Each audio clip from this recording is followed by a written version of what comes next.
Radio Rahim with Frank Warren. You know, I've seen you more frequently than anybody from the UK in the last 2 years because I saw you in Cleveland with Jake Paul, and now you're here in Vegas with Tyson, obviously.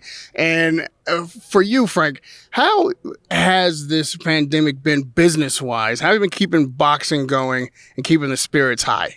Well, it's been awful, like it has been for everybody, but we were determined to, once certainly in the UK, they allowed us to do shows behind closed doors. We were determined to get it to make sure that we put some shows on. First of all, from the fighters' perspective, because they needed to earn some money. We were obviously losing the income generated by live gates, but we felt that we had to, in my case with BT, who's our broadcaster in the UK, keep boxing relevant. Other sports were on. We had to get boxing on there. We didn't want that to be the forgotten sport. It's been a long time. For example, Tyson's been out of the ring now for 20 months because of the situation. And we just, we were determined to make it work, and we have made it work, and everybody pulled together in the sport. I think all of us, all the promoters, commissions, all worked really hard to deliver. And I think between us, we've done it as a sport. We've done really well. And as you've mentioned, Tyson's been out of the ring for 20 months. Do you feel like this layoff advantaged him or advantaged Wilder? It gave Wilder so much time to recuperate and to come again. Who do you think is better for it? Well, they both had 20 months out. The other way you could look at it, did Wilder, or should Wilder have another fight, a confidence-building fight, which sometimes happens. Well, it's not happening. Tyson, it's funny. I mean, if this had been a few years ago, I would have said, Tyson, it wouldn't have been good for him. But he has actually kept himself in tremendous shape. You see that. I mean, he's in probably the best shape I've ever seen him.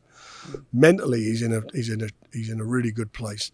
And with Tyson, if he's in shape, and up here, we was talking about it, funny enough, earlier on, him and I, he was saying, up here, if it's 90 odd % up there, if you're in shape, and he's in a great place. So you're not going to get a better Tyson Fury on Saturday than that. He's in tremendous condition.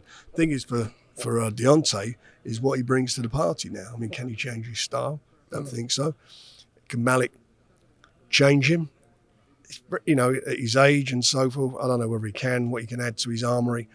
But at the end of the day, for me, the only chance he's got of beating Tyson is to come out and do what Anthony Joshua didn't do a couple of weeks ago, and that's to let those shots go, let those big bombs go. And if he does that, then it's going to be really exciting.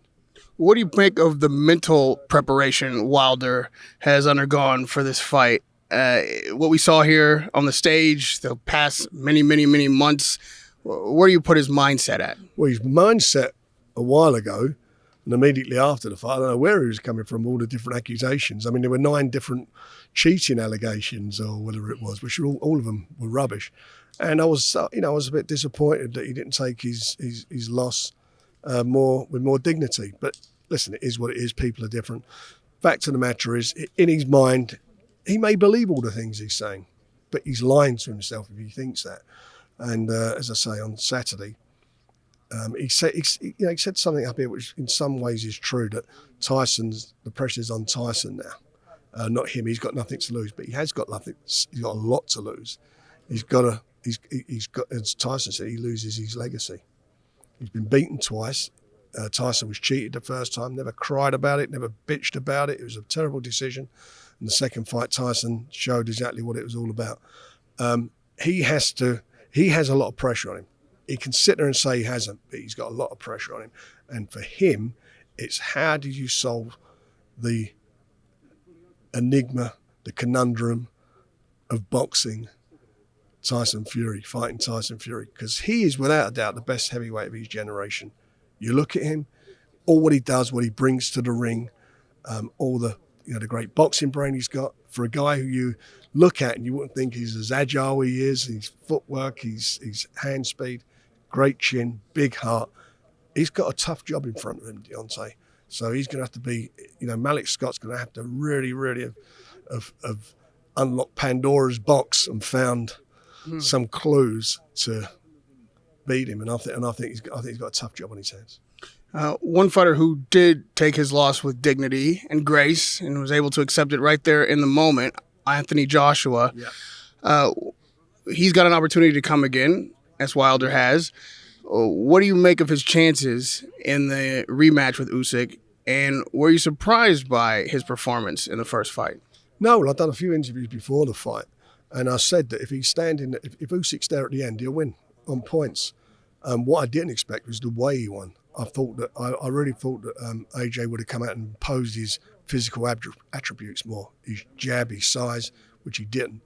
And I thought that as far as Usyk was concerned, I thought he'd have to get inside, roll under him, get underneath his jab and work inside.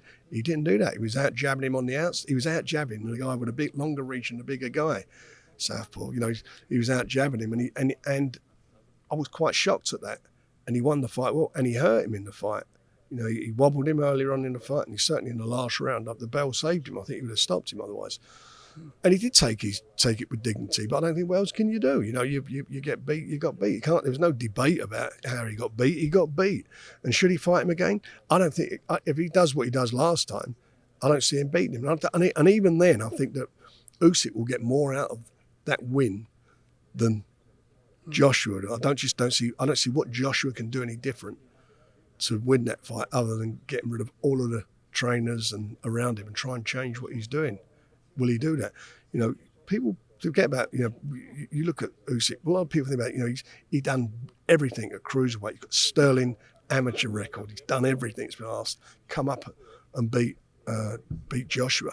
But also look at the trainer, old man Lomachenko. What a great trainer.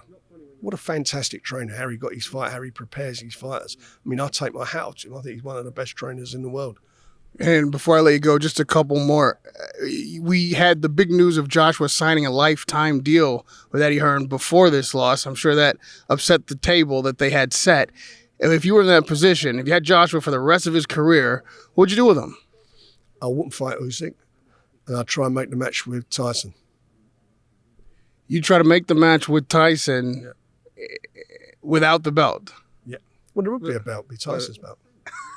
It's funny because Bob Arum just said that Tyson should fight Usyk and make Joshua wait on the winner of that match. Well, look, we both got different opinions. I like the Usyk fight as well. I like both the fights. I think Tyson, as I said, is the outstanding heavyweight of his generation. Any of those fights. Listen, Tyson is the man to beat. He is the man to beat. If you want to be the best, he's the man to beat. All the attributes that you gave to Tyson can also be said about Usyk. You're absolutely correct. So how does Usyk or how does Tyson win that fight? I always say a good big un will always beat a good little un, and he's a good big un. I think the size, all these physical attributes they've got the same style. They've got the same thing: fast hands, great boxing brains, good footwork. Both of them are really good at what they do. Fantastic what they do. But I just think Tyson would be too big for him. Well, you're a big one in the promotion game, so thanks for talking to a little in the media circle. Wait, let me get the sign off with, for the second time in just a couple of months. I've been lucky. Radio Rahim with Frank Warren. Radio Rahim.